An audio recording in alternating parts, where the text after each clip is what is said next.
No discussion of energy is really complete for a chemist without considering bond energy. We'll ask ourselves what it is, and we'll describe the energetics of an explosion using bond energy. The most important thing to consider is whether it takes energy to break bonds or to make bonds.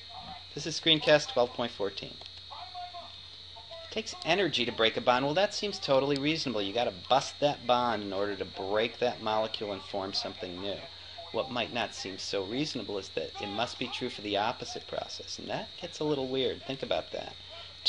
When you're making bonds, it liberates energy. That's where the energy of an explosion, for example, comes from.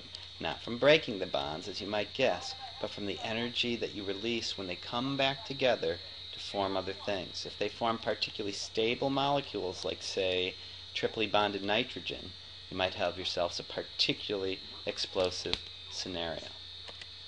Okay, so let's take a look at it. A hydrogen-to-hydrogen bond requires 436 kilojoules to break a mole of it. That would be 2 grams, I guess.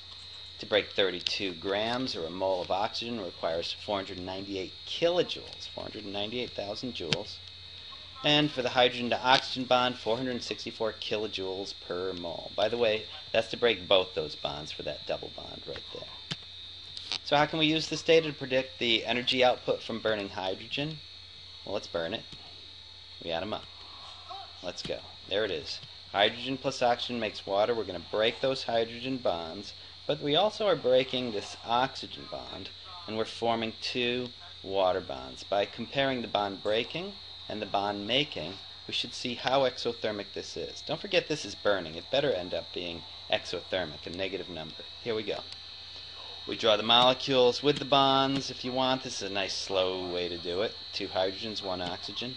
We're making 2 waters. And look at all those bonds. Think about which ones are forming, which ones are breaking. Break 1 there, 436. Break 1 there, 436. Break that double bonder, 498. But here's what we get back. I see 4 hydrogen to oxygen bonds. Add all those up, and the negatives better win. In fact, they do.